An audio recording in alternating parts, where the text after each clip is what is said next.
তুমি এখন মাকে বাড়ি থেকে চলে যেতে দেবে? সে কথা তো আমি একবারও বলিনি মেধা, কিন্তু আজ যদি মিমি বাড়ি ছেড়ে চলে যায় বা চলে যেতে চায়, আমি কোন জোরে আটকাবো? তুই তো এই কথাটা বুঝিস না। আমি বুঝি না। তোকে বুঝতে হবে না। এতদিন যে জোর আমি পাচ্ছিলাম, যে অধিকার বোধ পাচ্ছিলাম, যে শক্তিটা পাচ্ছিলাম, সেটা আমি আজ পাচ্ছি না। তাহলে কোন অধিকারে আমি মিমিকে আটকাবো? তুমি মাকে চলে যেতে দেবে? এই বয়সে মা বাড়ি ছেড়ে চলে যাবে, নিরাশ্রয় হয়ে যাবে, এটাই তুমি চাও? না মা, না, কোনোদিন চাইনি আমি এটা। আমি যে কি চাই সেটা তুই আর মিমি দুজনেই জানিস। আমি চাই আমার ভাঙা সংসার জোড়া লাগাতে। আর তো নতুন করে কিছু পাওয়ার নেই। কিন্তু এই যে কথাটা বলছিস না যে মিমিকে আটকাবো, কোন জোরে আটকাবো? আর যদি মিমি আমাকে বলে আমি ওকে ঠকিয়েছি, তাহলে তো সত্যি কথাই বলছে। কিন্তু বিশ্বাস কর, আমি তো এতগুলো বছর জানতাম না। তোর গুলু মাছিও তো আমাকে জানাইনি। বিশ্বাস কর মীরা, আমি তখন মিমিকে বিয়ে করতে চাইনি। জোর করে গুলু মাসি বিয়েটা দিয়েছিল। ভাবি প্লিজ, তুমি কেন বুঝতে পারো না? তুমি যতবারই কথাগুলো বলো, তুমি আমার মাকে অপমান করো। বুঝতে পারি মা, বুঝতে পারি, কিন্তু এটাই তো সত্যি। নাহলে তোর মাকে ঠকানোর প্রশ্নটা তো উঠতোই না, তাই না? মা, তুই চলে যাচ্ছ? থাকার কথা ছিল বুঝি? না মিমি, থাকার হয়তো কথা ছিল না, তবে এটা নিয়ে কি একটু ভাবনা চিন্তা করা যায় না? নতুন করে কি শুরু করা যায় না? না বনে, কোনো কিছু শুরু করা যায় না। আমাদের সব শুরু শেষ হয়ে গেছে বনি। আসলে কি বলতো, আমাদের না কখনো শুরুই হয়নি। আমার মনে হয় তোমার কোনো অসুবিধা হবে না। আমি সারাটা জীবন তোমার টেক কেয়ার করেছি। তোমার তো অনেক টাকা, টাকা দিয়ে তুমি সবকিছু কিনে নিতে পারো। তাই তোমার টাকা দিয়ে তুমি টেক কেয়ার করার জন্য লোক কিনে নিও। তুমি আর যত ইচ্ছে আমাকে অপমান করতে পারো, আমি কিচ্ছু বলবো না, মাইন্ডও করবো না। তার কারণ আমার মনে হয় যে আমি এই অপমানটা ডিজার্ভ করি। তুমি আমাকে ঠকিয়েছো বনি। সারাটা জীবন তুমি তিলে তিলে আমাকে ঠকিয়েছো।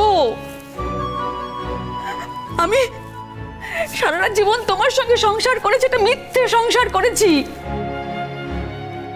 আমি নিজের ক্যারিয়ার করতে পারিনি। আমি আমি আমি কিছুই করতে পারিনি জীবনে। আমি সংসারটাও মন দিয়ে করতে পারিনি বনি। তার কারণ তুমি সারাটা জীবন গুলুদিকে নিজের মনের মধ্যে রেখে দিয়েছিলে। সারাটা জীবনে তুমি এক মুহূর্তের জন্য গুলুদিকে ভুলতে পারোনি। আর আজকের ঘটনাটা, সেখানেও মিথ্যে বনি। তুমি কি বলেছিলে? তুমি বলেছিলে না গুলুদিকে তুমি তীব্র ঘৃণা করো, বলেছিলে কিনা? আমি কোনো মিথ্যে কথা বলিনি মিমি। সেই দিনের জন্য সেটাই সত্যি ছিল। তোমার সত্যি যদি ক্ষণে ক্ষণে এরকম পরিবর্তন হতে থাকে, তাহলে তো আমার কিছু বলার নেই বনি। মাগো, সবটাই তো পরিস্থিতির ওপর মা। এখনো তো রায় বেরোয়নি। বলো, রায় বেরোয়নি মেধা, কিন্তু আমার রায় বেরিয়ে গেছে। আমি জানি গুলুদিকে বনি বিয়ে করেছিল। হিসেব মতন গুলুদি বনির বৈধ স্ত্রী। আর আমি, আমার বৈধতাটা কোথায়? আমার কোনো অধিকার আমি এখানে থাকবো বলতো? তুই আমাকে থাকতে বলছিস এখানে? মেধা, তুই তো মেয়ে, আমিও তো মেয়ে। আমি তোর মা, তুই আমার কষ্টটা বুঝবি না? মা, এইভাবে আমাদের সংসারটাকে ভেঙে যেতে দিও না মা, প্লিজ। মা ওই গুলো মাসের ওই ওই শয়তান আমনের জন্য মা তুমি এটা করো না আমাদের সাথে মা। মা তুমি জানো সেদিন অঙ্কুর ওখান থেকে চলে এসেছিল? তুমি জানো কেন এসেছিল? আমিও জানি না মা, তুমি আমাকে বলো না মা। এখন যদি অঙ্কুর এই বিয়ের ব্যাপারে মত বদলে দেয়, তুমি যদি এই বাড়ি ছেড়ে চলে যাও, আমি কোথায় গিয়ে দাঁড়াবো মা? আমার তো কিচ্ছু থাকবে না। না না না না, তা কেন? অঙ্কুর কেন মত বদলাবে? না না, এটা হতে পারে না। না হতে পারে, তুমি বুঝতে পারছো না মা? হতে পারে ও আমনকে ছেড়ে দিয়েছিল কারণ আমন ওকে সত্যি কথা বলেনি বলে। ও শিওর ছিল যে আমন ওকে মিথ্যে কথা বলেছে, কিন্তু এখন যদি ও জানতে পেরে যায় যে ওরা হয়তো সত্যি কথা বলেছে, তখন তো আমায় বিয়ে করবে না মা, আমার কিচ্ছু থাকবে না মা। তুমি আমাকে ছেড়ে যেও না মা অন্তত। সত্যি রে মা, এই সব কিছুর জন্য আমিই দায়ী। কেন তুমি আমাকে এভাবে ঠকালে? মিমি, তুমি শুধু আমাকেই দোষারোপ করে যাচ্ছ। আমি মাথা পেতে সবটাই শুনছি, কিন্তু একটা কথা ভেবে আমাকে বলো তো, যেদিন তুমি আমার ডাকে সাড়া দিয়েছিলে, হ্যাঁ তুমি হয়তো বয়সে আমার চেয়ে ছোট, কিন্তু তো অতটাও ছোট ছিলে না। ছিলে কি? আমার ডাকে সাড়া দিলে তুমি তো সব জানতে। তুমি তো জানতে তোমার গুরুদির সাথে আমার একটা সম্পর্ক আছে, আমি জড়িয়ে আছি। তাও তো তুমি আমার ডাকে সাড়া দিয়েছিলে, তাই না? তুমি তো তোমার গুরুদিকে ঠকিয়েছিলে। সেই ঠকানোটাকে তুমি ঠকানো ভাবছো না, শুধু দোষগুলো আমাকেই দিচ্ছ। ভাবি তুমি কি বলছো এসব? মেধা, এই পুরো ঘটনাটা তোকেও বুঝতে হবে। তোর যথেষ্ট বয়স হয়েছে, এইটা নিয়ে না আমাকে দোষারোপ করা হয়। আমি কোনোদিন অস্বীকার তো করিনি। আজীবন ধরে আমাকে আমার দিকে আঙুল দেখানো হয়েছে। আমি তো বলছি আমি দোষী, আমি একবারের জন্য অস্বীকার করিনি তো। কিন্তু যতটা আমি দোষী, ততটাই তোর মাও দোষী। আমি স্বীকার করছি, গুলোর সাথে আমি সম্পর্কে জড়িয়েছিলাম, আর ঠিক সেই সময় আমি মিমির দিকে তাকিয়েছিলাম। হ্যাঁ, এটা ঠিক, আমাদের গান্ধর্ব মতে বিয়ে হয়েছিল, কিন্তু মিমির প্রতি আমার যে একটা টান, সেটা জানার পরে অভিমানে সেটা অস্বীকার করে গুলো। সে যে প্রেগনেন্ট হয়েছে সেই কথাটাও আমাকে বলেনি। পূর্ণবাবুর কথা শোনার পরে আমার চোখ খুলে গেল। তাহলে যাও যাও, বসে আছো কেন? দেরি করছো কেন? যাও, গুলো দিকে নিয়ে এসো। গুলো আমার সাথে বিয়ে করে সংসার করবে, সে তো আমার থেকে ডিভোর্স চাইছে। তোমার মনে আছে তোমাকে সরিয়ে দিয়ে আমার সাথে এই বাড়িতে সংসার করবে? দেখো, তোমাদের জীবন তোমরা যেটা ভালো বুঝবে করবে, আমাকে আর এর মধ্যে রেখো না। মা মা মা প্লিজ যেও না মা, মা প্লিজ যেও না। কোথায় যাবে বলো মা তুমি? মা প্লিজ যেও না, প্লিজ। সত্যি তো? আমি কোথায় যাব? আমার তো যাওয়ার জায়গা নেই। সারাটা জীবন তো আমি কিছুই করলাম না। আমার যে গুণগুলো ছিল আমি এক্সপ্লোর করিনি, আমি দাঁড়ানোর চেষ্টা করিনি। কিন্তু মেধা, এটাও সত্যি, আজ আমার যে গুণগুলো আছে আমি সেটা নিয়ে যদি এক্সপ্লোর করি, আমি যদি ভাবনা চিন্তা করি, আমি নিশ্চিত আমার একার ভাতের সংস্থান আমি নিজেই করতে পারবো। কিন্তু বনি সিনহার অবৈধ স্ত্রী হিসেবে আমি সারাটা জীবন কাটাতে পারবো না। ভাবি ভাবি প্লিজ, ভাবি প্লিজ কিছু একটা করো ভাবি। এরকম ভাবে আমাদের সংসারটাকে ভেঙে যেতে দিও না ভাবি, প্লিজ ডু সামথিং। এমন কিছু একটা করো যাতে আমাদের সবার ভালো হয় ভাবি। তুমি বুঝতে পারছো আমরা কোন ভাঙনের মুখে দাঁড়িয়ে আছি ভাবি, প্লিজ। মেধা, আজ আমার আর কিছু করার নেই। কোন জোরে, কোন অধিকারে আজ আমি মিমিকে আটকাবো? আমি তো বলেছি আমি গুলোকে লিগালি ডিভোর্স দেব। তাহলে তোর মায়ের পজিশন তো বদলায় না। তোর মা আগেও আমার স্ত্রী ছিল, আজও আমার স্ত্রী আছে, ভবিষ্যতে আমার স্ত্রী থাকবে। আমি কোনো কনসেশন চাই না। সারাটা জীবন শুধু তোমাদের দয়া দয়া, তোমার দয়া, গুলোদির দয়া। আমি আর দয়া চাই না। আমাকে ক্ষমা করো তোমরা, প্লিজ। ও মা, মা গো, মা প্লিজ কেঁদো না, মা প্লিজ কেঁদো না, প্লিজ। আমি তোমার সামনে হাত জোড় করছি মা, প্লিজ আমার কথা একবার ভাবো। মা, আমাকে অরফানেজ থেকে তুলে এনেছিলে তোমরা। এই জীবনে দাঁড়িয়ে আজকে আমার সবকিছু অনিশ্চিত হয়ে যাচ্ছে মা। তোমার সাথে আমার থাকা, ভাবির সাথে আমার সম্পর্ক, এমনকি অঙ্কুরের সাথে আমার ফিউচারও অনিশ্চিত। তোর সঙ্গে আমার সম্পর্ক কেন অনিশ্চিত হবে মেধা? তুই আমার মেয়ে, কেন হবে? হবে তো মা। তোমাদের সম্পর্ক যদি নিশ্চিত না থাকে, আমার সাথে সম্পর্কটা টিকবে কি করে? অনেক বাবা মায়ের মধ্যে ডিভোর্স হয় মেধা। তাদের সঙ্গে সন্তানদের সম্পর্ক থাকে না, বল? তোর সঙ্গে তুই আমার তো মেয়ে। না মা, আমি আমার মা বাবাকে আলাদা দেখতে চাই না। আমি চাই না আমার মা বাবাকে আলাদা দেখতে। আমার নিজের মা বাবা আমাকে অস্বীকার করেছে ভাবি। আমি কোনোদিন তাদের সামনে গিয়ে দাঁড়িয়ে বলতে পারবো না যে কেন অস্বীকার করেছে আমাকে। কিন্তু ভাবি, তুমি তো আমার জন্মটাকে স্বীকার করেছো, বলো। আমি তো তোমার সামনে দাঁড়িয়ে প্রশ্ন করতে পারি ভাবি, পারি না বলো? আমি প্রশ্ন করতে পারি তোমাকে, আমি তোমাকে বলতে পারি যে আমি এই জীবনটাই চাই। আমি পারি তোমার এটা করতে, এটা তোমার অধিকার, বলো। আমি চাই না তোমরা আলাদা হয়ে যাও। আমি বুঝতে পারছি মেধা, আমি সব বুঝতে পারছি, কাঁদিস না মা। তোকে আমি বোঝাতে পারছি না আমার কোন জায়গাটা লেগেছে, আমার কোথায় লেগেছে আমি তোকে বোঝাতে পারছি না মা। তোর ভাবি ঠিকই বলেছে, আমার দোষ আছে, আর আমি সেই দোষের দায় আমি মাথায় নিয়ে এই বাড়ি থেকে বেরিয়ে যাব। আমার চলে যাওয়াই উচিত, এখানে থাকতে পারবো না। তোমাকে একবারের জন্য দোষী বলিনি। হ্যাঁ, আমি বলেছি যে আমাদের দুজনেরই দোষ ছিল। আর একবারের জন্য আমি তোমাকে বলিনি তুমি আমার এই বাড়িটা ছেড়ে চলে যাও। কোন অধিকারে রাখবে তুমি আমাকে? তোমার রক্ষিতা। মিমি, কি বলছো? একবারের জন্য ভেবে কথাটা বলছো তো? হ্যাঁ, প্লিজ ভাবো। এতগুলো বছর আমরা একসাথে সংসার করলাম, কোনটা অভিনয় ছিল, কোনটা মিথ্যে ছিল? মেধাকে ঘিরে আমাদের জীবন সবটাই মিথ্যে।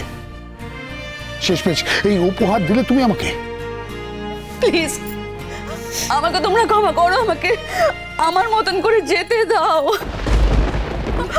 আমার যদি মনে হয় আমি কোনোদিনও ফিরে আসবো, আমি আসবো মেধা, কিন্তু আমাকে আর আটকাস না, আমাকে যেতে দে।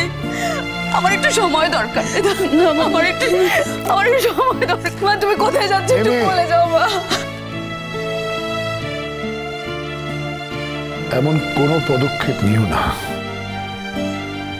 যাতে আমাকে মাথা নিচু করে বাঁচতে হয়। না, আমি আত্মহত্যা করব না বনি। আমি স্বাবলম্বী হতে চাই। আমি প্রমাণ করতে চাই যে এই বয়সেও নতুন কিছু ভাবা, কিছু করা সম্ভব। মেয়েদের জীবন না ভীষণ ইনসিকিউর, জানো। কখন যে কোন ঘাতক কোন আড়াল থেকে বেরিয়ে এসে জীবনটাকে তছনছ করে দেবে কেউ বলতে পারে না। আমি তো তোমার সঙ্গে সংসার করেছিলাম, মিছিমিছি সংসার, কিন্তু সেই সংসারও একটা বন্ধন ছিল। আজ এক লহমায় সেই বন্ধনটা হারিয়ে গেল, শেষ হয়ে গেল, ভেঙে চুরমার হয়ে গেছে। আজ আমি একটা খোলা আকাশের নিচে দাঁড়িয়ে আছি বনি। আমি জ্বলে পুড়ে খাক হয়ে যাচ্ছি। আমি জলে ভিজে যাচ্ছি বনি। আমার পায়ের তলে মাটিটা ভূমিকম্পের মতো কাঁপতে কাঁপতে সরে যাচ্ছে, কিন্তু আমি লড়বো। আমি এর শেষ দেখতে চাই। তাই বলছি, মিথ্যে মিথ্যে ভয় পেও না। আমি আমার জীবনটাকে নষ্ট করে ফেলেছি, শুধু নষ্টই করে ফেলেছি, কিচ্ছু করিনি। এবার আমি নতুন করে আমার জীবনটাকে কাজে লাগাতে চাই। আমার জন্য ভয় পেও না। আমি এমন কোনো কাজ করব না যাতে তোমরা বিব্রত বোধ করো। যাওয়ার আগে আমি একটা কথা বলতে চাই, একটু ভেবো বনি। গুলুদিকে একটু বোঝানোর চেষ্টা করো না। গুলুদের জীবনটা শেষ হয়ে গেছে, কিচ্ছু পাইনি জীবনে, কিচ্ছু পাইনি। আমি তো তবু একটা সংসার পেয়েছি, আমি তোমার সঙ্গে সংসার করতে পেরেছি মিছি মিছি। আমি জানি পুরো সংসারটা মিছি মিছি অভিনয়, তবু তো পেয়েছি। সে তো বেচারি কিচ্ছু পায়নি, না সত্যি সংসার না মিথ্যে, কিছুই পেল না। আর তুমি সত্যিটাকে স্বীকার করতে এত দেরি করলে। তাই বলছি বনি, তুমি তার কাছে যাও, তার কাছে যাও, প্রস্তাব রাখো, এটা তোমার কর্তব্য। একটু বুঝিয়ে বলো। তার কোনো দোষ ছিল না কিন্তু বনি, সে কোনো দোষ করেনি। সে শুধু চেয়েছিল তোমার সঙ্গে আমার জীবনটাকে জুড়ে দিতে, ব্যাস এইটুকুই চেয়েছিল, আর তো কোনো দোষ ছিল না। আজ যখন তুমি জানো যে তোমার দোষ, আমার দোষ, আমরা জানি, তাহলে তার বিচার করবে না কেন তুমি? কেন করবে না বলো?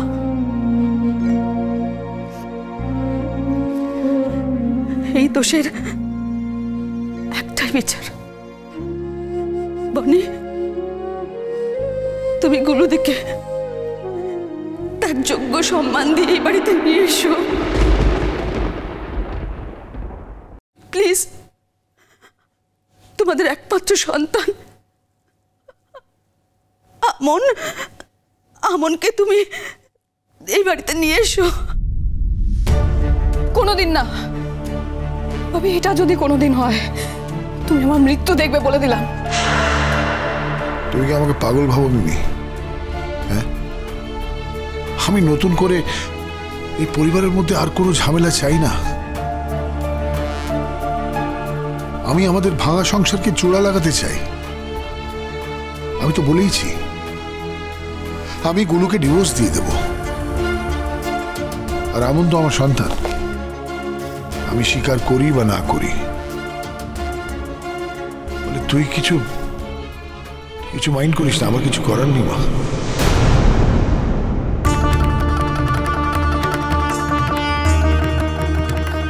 তার মানে আমন এবার দেশে থাকবে, তাই তো? তোর কি মনে হয়? তোর মনে হয় এই সংসারে এসে থাকবে? কেন? ও কি মহান? ও কি সাংঘাতিক উদার? ও পৃথিবীর বাইরে একটা মানুষ। আমি সেসব কিছুই বলিনি। আচ্ছা তুই নিজের মনকে প্রশ্ন করে দেখ না, তোর কি মনে হয় যেটা তুই বলছিস আমন সেটা করবে? কোনোদিন করবে না। আমি আসছি বনি, আসছি। তুমি খুব ভালো থেকো, সুখে থেকো। আমার সঙ্গে থেকে তো তুমি সুখী হতে পারোনি, তাই সুখের চাবিকাঠি সন্ধান আমি তোমাকে দিয়ে গেলাম। দেখো এবার তুমি সুখী হতে পারবে। আসছি।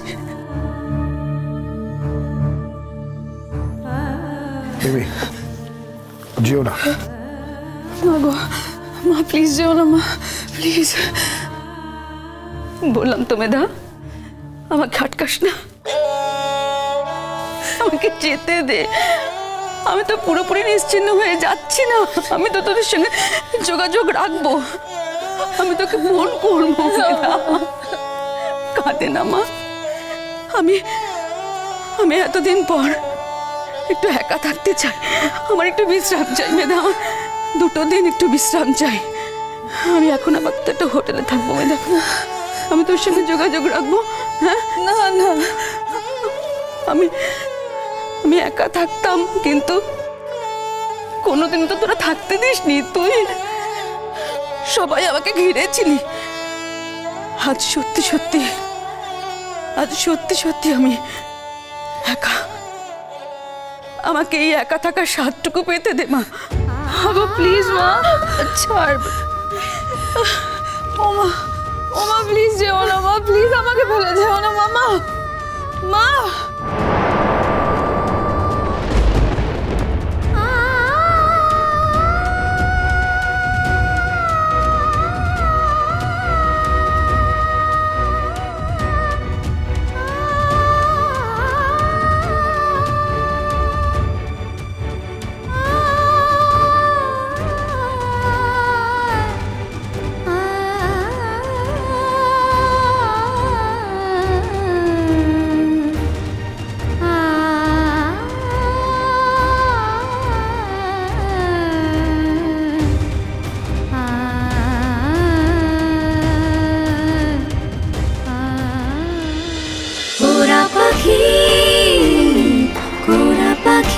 চলো চলো চলো চলো চলো পাল্টাই।